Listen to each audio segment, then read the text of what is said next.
What's going on, guys? It's your boy John the Liquidator coming back with another video. So it look like Nike is currently under investigation by the Trump administration, and I'm going to tell y'all how all of this goes along with Caitlin Clark and the treatment of her. It's the dominoes starting to fall, guys. For this one here, we got to go all the way up to Washington D.C. Let's get it. Let's go. And I'm telling you right now, this goes back to what Stephen A. Smith said about the Trump administration just launched a formal federal investigation into Nike. And whether you want to admit it or not, this has Caitlin Clark's fingerprints all over it. The U.S. Equal Employment Opportunity Commission filed an action in federal court to compel Nike to produce information about alleged discrimination against white employees. We're talking hiring practices, promotion decisions, layoff selections, and internal development programs tied to their 2025 diversity targets. Now, you might be wondering what this has to do with basketball. Everything. Because while A'ja Wilson's signature shoe dropped almost immediately after she signed with Nike, Caitlin Clark's shoe still doesn't exist. The rookie who brought 3 million viewers to a single WNBA game, who sold out arenas across the country, who became the fastest player to reach 400 career points in league history, still doesn't have her signature shoe on the market. That's not a coincidence. That's a pattern. Got a whole lot to do with CC in my eyes. Like giving my own opinion about this, it says breaking: the U.S. government has launched a formal investigation into Nike for anti-white hiring practices. Now, this part right here is highlighted. Oh, in my city of St. Louis. Wow, I gotta read this part, y'all. It says the U.S. Equal Employment Opportunity Commission announced today that the federal agency filed an action in federal court to compel Nike Incorporation to produce information related to allegations that the company discriminated against white workers, including as a result of Nike's diversity, equity, and inclusion related back to 2025 targets. Now, it goes on to say Nike may have engaged in a pattern or practice of desperate treatment against white employees, applicants, and training program participants in hiring, promotion, demotion, or separation decisions, including selection for layoff. The federal complaint specifically mentions Nike's diversity, equity, and inclusion targets from 2025. They're investigating whether the company engaged in a pattern or practice of disparate treatment against white employees in hiring, promotion, and career development programs. That's the legal language. But let's talk about what this actually means in practice. Caitlin Clark signed with Nike in what should have been a landmark deal. She's the most marketable player in WNBA history by every measurable metric: television ratings, merchandise sales, social media engagement, arena attendance. Every single category she's breaking records. And yet Nike has shelved her signature shoe release multiple times while fast-tracking products for other athletes. The question the federal government is now asking is whether race played a factor in those business decisions. Smith speaking about this about a year ago. Let's listen. But there's a broader issue here.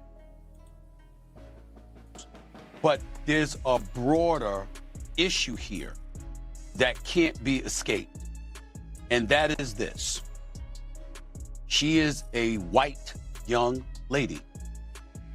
And she's been a magnet in a way that has benefited the league in ways that others have not, even though their efforts have been worthy and deserving of being as celebrated, if not even more celebrated.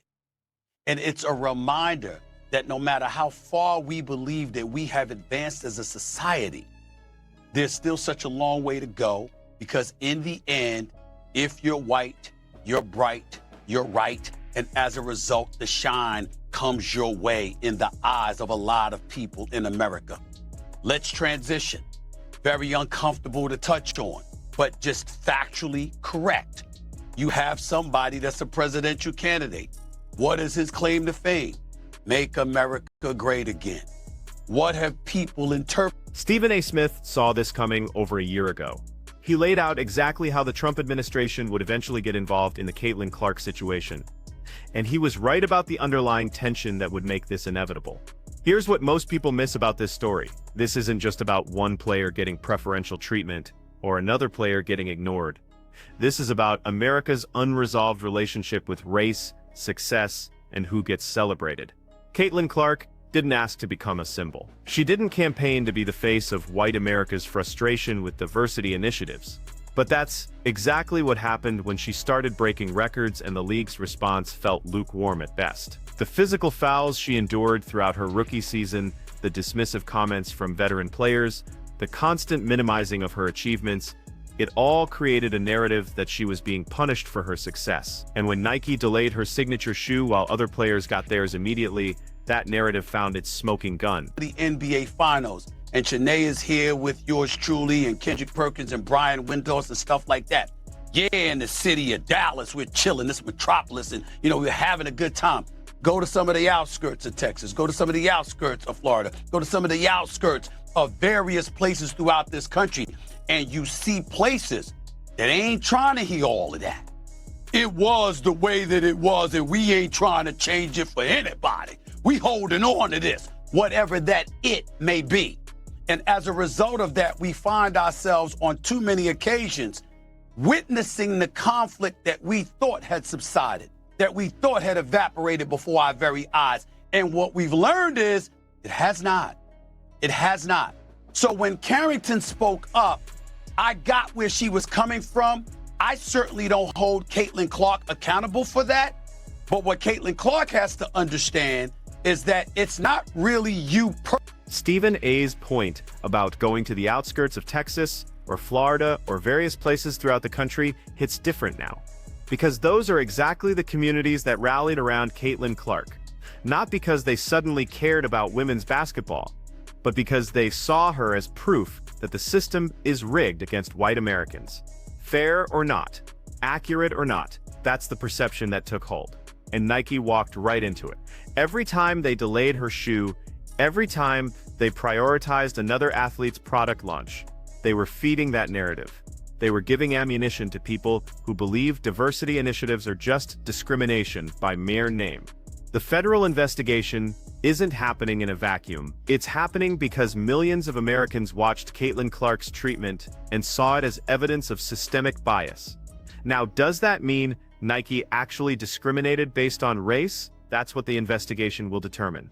But the optics are absolutely terrible. You have the most commercially successful rookie in WNBA history, who happens to be white, getting her signature product repeatedly delayed by a company that's publicly committed to aggressive diversity targets. The Trump administration didn't have to look hard to find a case that would resonate with their base. Personally, it's you, the figure, it's you, the prop per se, that is being utilized to address a bigger point. If we could do it, everybody has done it. Dr. Martin Luther King Jr. and others were trying to make things happen in the 50s, in the 60s. Rosa Parks refusing to give us a seat up on a bus. Everybody knows that was something that was orchestrated because a bigger issue needed to be addressed, and they had to find the right person to address it. And throughout history, we've seen a plethora of things transpire and take place where an individual had the light shined on them, and it was orchestrated and plotted and planned because a bigger message and a bigger issue needed to be addressed, but the right person needed to come along to give us the license to address it. And it might not have been through their own volition, but it happens. Caitlin Clark is a wonderful... The Rosa Parks comparison that Stephen A makes is provocative, but it illustrates the point perfectly. Sometimes individuals become symbols for larger movements, not because they chose that role, but because circumstances thrust them into it. Caitlin Clark didn't ask to become the face of anti-DEI sentiment. She just wanted to play basketball and sell some shoes. But when the contrast between her commercial impact and her treatment became too obvious to ignore, she became something bigger. Think about the timeline here. Caitlin Clark's first WNBA game drew 2.1 million viewers on ESPN, making it the most watched WNBA game in 23 years. Her college championship game against South Carolina pulled in 18.7 million viewers, becoming the most watched basketball game, men's or women's, in 5 years. She was the #1 overall draft pick. She won Rookie of the Year. She made the All-Star team. She broke the rookie assist record. Every metric screamed that Nike should be pushing her product harder than anyone else's. Instead, silence, delays, vague promises about future releases. Meanwhile, A'ja Wilson, who is undeniably talented and deserving of her own success, got her shoe to market quickly. The contrast was stark, and in today's political climate, that contrast became evidence. Full basketball player who I think is going to be a star in this league. And she is box office, and she does generate ratings, and all of those things are true. But the fact that she is a young white lady and the world has gravitated to her the way that they have, in a way they have done for no one else in the 28-year history of the WNBA, and Lord knows how long Team USA has been into existence, it's just further evidence of the times that we're living in, but most importantly, the times we've been living in, and the progress that purportedly has been made, although it has existed to some degree, doesn't negate the fact that we can't gloss over the reality of what we're exposed to every single day. That is what Janae has spoken about. That is what Carrington was alluding to. That is what a plethora of people within the WNBA and within the world is alluding to today. Here's where it gets complicated. And this is what Stephen A. is really driving at. The WNBA has been fighting for recognition, respect, and financial stability for 28 years. Black women have been the face that league since its inception. Lisa Leslie, Cheryl Swoops, Diana Taurasi, Maya Moore, Breanna Stewart, A'ja Wilson, these players built the foundation that Caitlin Clark is now standing on. So when a white rookie comes in and immediately gets more attention, more endorsements, more media coverage than players who've been grinding for a decade, there's going to be resentment. That's human nature. And some of that resentment manifested in hard fouls, dismissive comments, and a general sense that Clark needed to earn her stripes in a way that felt disproportionate to her actual accomplishments. But here's the problem with that approach. Fair or not, it played directly into the narrative that the WNBA was hostile to its biggest star because she didn't fit the demographic profile they wanted. And when Nike's business decisions seemed to align with that hostility, it created the perfect storm for federal scrutiny. So that was Stephen A. Smith speaking about Caitlin Clark and the whole situation, going back to the current state of that investigation. I want to know your thoughts down in the comments section. So where does this leave us? The federal investigation into Nike is going to take months, possibly years, to resolve. The EEOC will subpoena internal documents, interview employees, analyze promotion patterns, and ultimately determine whether Nike violated federal employment law. That's the legal process. But the cultural damage is already done.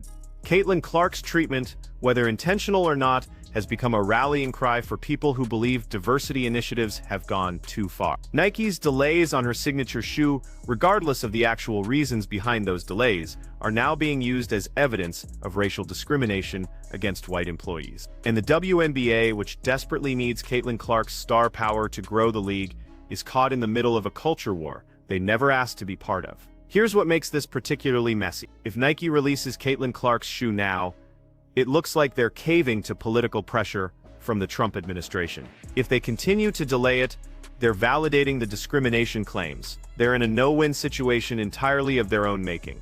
And Caitlin Clark, she's just trying to play basketball. She didn't ask to become a symbol of racial grievance. She didn't campaign to be the poster child for anti-DEI sentiment. But that's exactly what she's become, because the adults in the room couldn't figure out how to celebrate her success without diminishing everyone else's contributions. The WNBA had a chance to embrace Caitlin Clark's popularity and use it to lift the entire league. Instead, the response felt grudging at best, hostile at worst. Nike had a chance to capitalize on the most marketable player in women's basketball history. Instead, they delayed and deflected until the federal government got involved. Stephen A. Smith was right. This was always going to escalate to Washington, D.C. Because when you combine racial dynamics, commercial success, political polarization, and a rookie who's breaking every record in sight, you create a situation that's bigger than sport. You create a referendum on who deserves to be celebrated, who gets to benefit from their success, and whether diversity initiatives are helping or hurting. The investigation will reveal what it reveals. Maybe Nike did discriminate based on race. Maybe their delays on Caitlin Clark's shoe had nothing to do with diversity targets, and everything to do with manufacturing logistics or market timing. But the perception is already set. Millions of Americans believe they watched a talented white athlete get punished for her success by a league and a corporation that prioritized diversity over merit. Fair or not, that's the story that's taken hold. And now the federal government is investigating whether that story is backed up by evidence. That's where we are. That's how a signature shoe delay became a federal case. And that's why this matters far beyond basketball. So here's my question for you. Do you think Nike's delays on Caitlin Clark's shoe were legitimate business decisions? Or do you think there's something more going on here? Because the Trump administration clearly believes it's the latter. And if they find evidence to support that belief, this case is going to get a lot bigger before it gets smaller. Drop your thoughts in the comments. Let me know if you think this investigation is justified or if it's political theater. And subscribe because this story is far from over.